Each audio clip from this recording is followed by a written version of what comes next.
I got to do what I can to get to Jim Bowden right now. He's on the North Homestead Chrysler Jeep Dodge Ram hotline. He joins us right now from CBS Sports. Excuse the coughing. Jason has I shut the mic off. What else do you want? Excuse the coughing, Jim. We appreciate your time. Thank you very much for joining us this morning. Always my pleasure. Thanks for having me. Jim Bowden joins us from The Athletic as well. Again, he's on the North Homestead Chrysler Jeep Dodge Ram hotline. So buyers or sellers, I don't know if we could say that sort of thing anymore with the second wild card, but if you were the Guardians, what moves would you be willing to make at the trade deadline here as we are just about over a month away?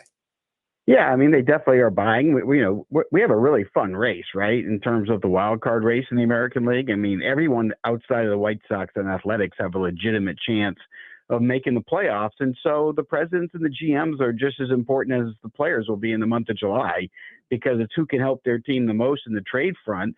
And it's going to be a challenging trade front because it's not going to be a sellers, buyers trade front. It's going to be contender to contender trades that have to be made here because, number one, the sellers don't have a lot to sell. And number two, everybody thinks they're in it. And so there are not a lot of people shopping players. So, if you're the Guardians, I think it's pretty that they need offense, right? I mean, they're 25th in Major League Baseball in terms of runs scored. And I think a corner power bat would be perfect for this team. And it's not going to be easy to get because not a lot of them are available, but you still got to find a way.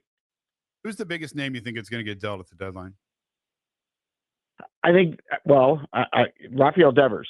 Oh, I was right. Yeah. There you go. You meant after Devers. I get it. I think it's going to be Sandy Alcantara, even though I don't think Peter Bendex is motivated right now to move him. And I think Peter, if he does move him, is going to get the trade return that he thinks he'll get when he's completely back to form. And if he doesn't get that, then I think he'll hold him, let him finish strong, and maybe look at it again in the offseason. But I think he is the biggest name probably after Devers that's going to get dealt. Jim Bowden joining us here on the show. So what would you do with Stephen Kwan if you were the Cleveland Guardians? I mean, I don't think Stephen Kwan's a problem. I love Stephen Kwan. Some people say, I'm sorry, is he untouchable this season for the Cleveland Guardians? I should have worded that better. Go ahead, Jim. I don't think anyone's untouchable except for Ramirez. Thank you. I mean, I think everyone can be available, but I mean, I love Stephen Kwan. I mean, anytime you have a Gold Glove left fielder that hits 300 and steals 25 bags or whatever he's going to finish with this year and doesn't get caught, he's a winning player. And he would be better if there was more juice in the middle. The problem is you just don't have the juice in the middle. You need help with Ramirez. I mean, you guys know you miss Josh Naylor a lot, right? And I'm not opposed to bringing him back either, by the way, and making a trade. If Arizona has a bad month of July, I wouldn't be afraid to go bring him back for the rest of the year either. As somebody who sat in that chair and had to make these decisions, how do you view what the Guardians have done? I'm going to say over the last 4 or 5 years. They had this glut of prospects a few years ago where all we talked about was this 40-man roster crunch and how they're going to find room for everybody. And it feels like they could never identify who they wanted to build around and who were trade pieces. And it turns out none of them were that great when you talk about the glut of middle infielders they have. How do you evaluate how they have handled their organization the last 4 or 5 years in terms of just prospects and identifying who to keep and who to move on from? I mean, I think they've done an excellent job, to be honest. And I think that's why they've had the success rate that they've had. I mean, they've had to make difficult decisions over the years, and yet they're always in contention despite doing it, right? You don't really have that complete rebuild. And so the other thing we have to keep in mind too is that, we all want prospects to perform as soon as they get to the big leagues, right? As soon as they get there, because we look around, we see some of the young superstars that do it immediately, but we have to keep in mind there's a reason why all the algorithms in the front offices say your prime years are 25 to 30. And so I would always sit there and do the math before we make a conclusion about some of these young prospects. I would say, are we in the 25 to 30 range yet?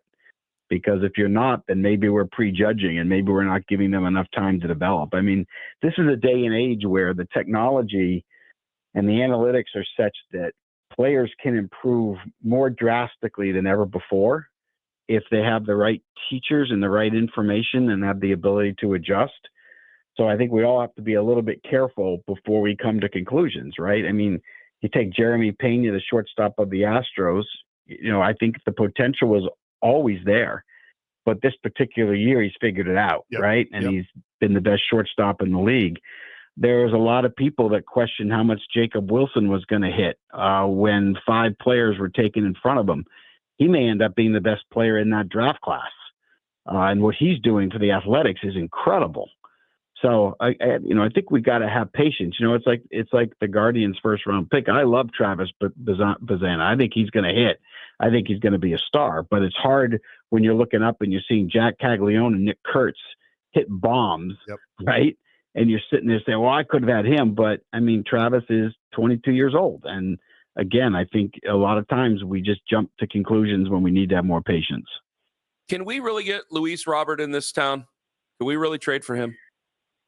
I think you can. I think it's always a challenge financially. I think the question is, do you want Luis Robert? I don't think it's an easy answer. I talked to a lot of GMs about Robert, and the conclusion that we all come to is that the tools are exactly what we think they are, right? I mean, 2 years ago, we saw him hit 38 homers and steal 20 bags. We've seen him win a Gold Glove. We've seen him in the All-Star game. We've seen him really good. But we also have seen him not hit the last year and a half. We've also seen him appear bored at times. We don't look at him as a grinder, and we wonder how bad he wants it. And then on the flip side, we can look at it and say, yeah, how would you like to be losing every single night? How would you like to be on a non-competitive team where no one can hit above you or below you, so nobody wants to give you anything to hit, so you just start swinging out of the strike zone because otherwise you won't get to play? There's a lot of ways we can play both sides. I think if Robert went to the right spot, I think somebody could get a player that could still become a star, but he would have to buy in. Like, you'd have to put his locker next to Jose Ramirez, and you'd have to tell Jose Ramirez it's his job to make him a star and make him work with you and make him play the game the way you play the game. I think the potential's there. Now the question is, can you trade for him? Sure. You have pieces that in your farm system that have the value that could land him. The question is, will ownership pay the freight for his salary? So it's complicated. I guess I would ask both of you guys this, because you guys are both with the Athletic and you guys are both, insiders. But I want to ask Jim this first, and then I'll ask Jason. Is the type of move for Robert the type of thing that they would go to Jose first and ask him about? Because we're talking about moving prospects, so I'm sure Jose doesn't mind that. Is that something that Jose would sign off on, or something they would give him power to sign off on, or absolutely not? I would absolutely go to Jose before I traded for Luis Robert. And I'll just give you examples. When I was the GM, when I made the move to get Benito Santiago, I checked with Barry Larkin and a couple other stars in my clubhouse. I did the same thing when I brought in Tony Fernandez. I think it's extremely important when you have someone where there's conflicting opinions on. You want your star player to buy in or not buy in, whatever the case might be.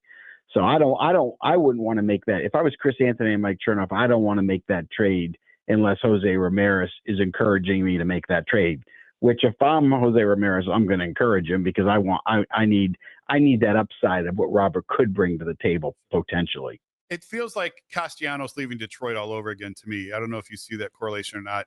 He did pretty well once he got out of a pretty bad losing situation. But I also wonder, just within trading within the division, I don't think it's that big of a deal because the White Sox aren't going to contend. Robert will be gone from Cleveland before the White Sox are ready to contend. But just the fact that it's an intra-division trade, do you think that would play a role at all? Absolutely not, just because of how far the White Sox are from rebuilding. And if you're the Guardians, you're not going to let that stand in the way when you're sitting there in what's going to be a very close pennant race, probably all the way to the final game of the season. You got 9 clubs within 2 games of the playoffs for those wild card spots. So it's going to be a grind. I think any chance you can make a move to get better, you do it. And so, whether it's Robert or whether it's Jesus Sanchez or Kyle Stowers or, whatever corner outfielder you can sit there and get, I just think you got to find a way to add some juice here. Find him on Twitter. He's on MLB Network Radio. He's a Major League Baseball analyst for CBS Sports. Of course, The Athletic. Jim Bowden. Find him on Twitter again. Jim Bowden, GM. Jim, thank you very much for the time. Thanks, guys. Jim Bowden on the North Homestead Chrysler Jeep Dodge Ram hotline. Says we go after Robert. That'd be nice. It'd be a hell of an investment and a hell of a risk.